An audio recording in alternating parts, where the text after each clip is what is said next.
There is nobody who would show you the Igbo man who said Lagos is a no man's land. Okay, Chuku, welcome to the news and thank you for turning in to listen.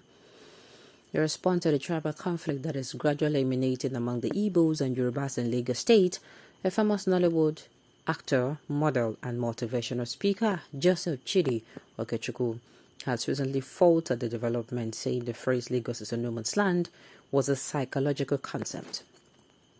Recall that there have been widespread agitation over the genuine owners of Lagos State, where the Yorubas contend that they are genuine native inhabitants of Lagos and that the Easterners are merely visitors. Whereas on the contrary, the Igbos assert that Lagos is a no man's land. According to him, understandably, you don't have to be an Igbo person to feel the pain that is in the hearts of most Igbo people in Lagos now. I know what happened. It came out of nowhere and everyone can become worried. And now, if you ask anyone who said Lagos is a no man's land, nobody would ever show you or tell you who said it, because it was an intelligence operation, a physiological thinking that was not aimed at anyone, he said. So you're trying to say, okay, you're trying to say nobody actually said Lagos is a no man's land. Well, I've had a few people say that. And the thing is, they said it not to come out to be seen as if they want to grab land or snatch land. The Southeasterners will tell you they're not the Fulanis. They do not want it to come and take over. No. They're not known for that. They're only saying we've contributed to this place. And we have to be, we have to be valid. We can't be nobodies in where we have contributed. That is all they're saying. That's why I keep saying I'm not supporting the no man's land thing. I'm not supporting the way or the way the what's it called Southwesterners view it or see it. They see it as you want to come and grab our land. You're not going to tolerate this in your land that you're coming to do it. But that is not the case. Sincerely, that is not the case. The no man's land I play in my head. If I view it, it is of the Northerners, or let me don't even say Northerners, the Fulani herdsmen, because not all Northerners are Fulani herdsmen. The Fulani herdsmen coming in to tell you that, Ogbeni, this place is our place. Nigeria belongs to us. That is the view of the Southwesterners. But the Southeasterners are saying, you know what, we actually contributed to this, this place belongs to, all of us. And I understand their fear. For the very first time in Lagos, for the very first time after the 1967 to 1970 Civil War, I think the Southeasterners should think, most of them are already thinking, it is high time you people sit together and do something very drastic, which is, I'm sorry I have to say this, you have to really go and develop. You have to develop your region. Look, you have to. In fact, if you ask me, after reading the 1967 to 1970 war, I was asking then, why did they leave the region undeveloped? And they came and started investing so much in other people's land.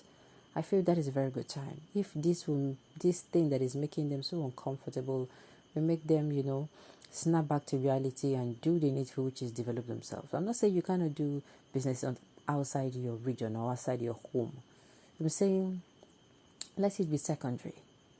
Let the one in the region that is, developed, let it be primary. You can go out and do business, it's no problem. But you should have a very strong, developed, region that nobody comes to harass you for it. Because what you always say is, oh, go back to your region. So Mukomo, go back to that place that they kill people, that place that, they do sit at home and all that. And for those who are saying, they're scared, I've really sat down with people from the Southeast and they're like, because of the insecurity. And I'm saying, don't lie to yourself. And I'm telling them, don't lie to yourself. 7 years ago, 6 years ago, 5 years ago, there was nothing like insecurity. There was nothing like Monday sit at home. There was nothing like these things there. So this thing, you're only trying to validate it now. You get. You're only trying to validate it. And I feel when you know that you have something valuable, let's say you have something valuable, just like Lagos now. A lot of people are there and there's so much investment. You go want to make anything happen. You'll be guarding the place. That is how it is also going to be. Bro, don't be biased. We've seen many videos on social media that people are claiming that they bought land or house there, that Lagos is no man's land. Sorry to say, many of the people claim Omata boy, not the illiterate one. The ritual money has entered their head. Why are you calling them the ritual money? Come on. This discussion, if I drag it to that end, believe you me, it's not going to end very well. Why are you coming out to judge everyone, just because you feel one person has it? I've actually sat down and I've listened to people, and unfortunately, I've come out with, you don't call people ritual money when you've not worked for this money. There are people who really have legitimate businesses that pays them very well, businesses they've invested in. And the people who are very loud about their money, they will tell you that they suffered to get this money.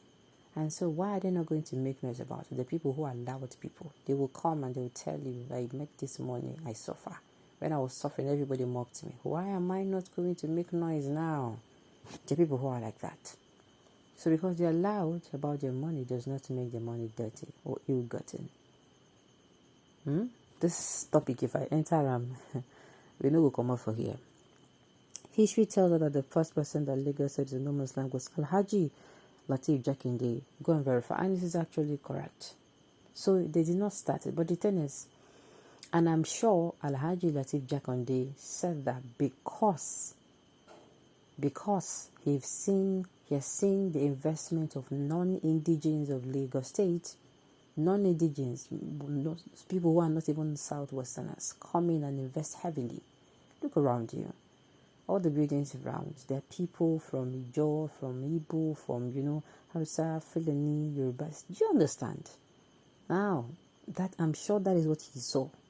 That is why I keep saying maybe this is what these people, are referring. Not even maybe. That is what they're referring to. That they have heavily invested in this place. And so, they are now how do I put it? What's it called? They are now, you cannot now say it totally belongs to them. I mean to the Southwesterners. And I'm saying I understand they might be hurtful and understand that what they might hear is you want to come and snatch our land, but that is not how it is being portrayed. I keep saying if these people are troublemakers or land grabbers all over the world, they have been chased out.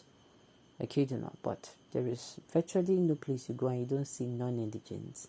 You see people who are not non-indigent occupying the place, and them, living peacefully with the owners and living, doing businesses and bettering the economy. This is also the same quota. Non-indigenous or Southeasterners, or let me maintain non-indigenous do, and they feel, we do these things and we have to be seen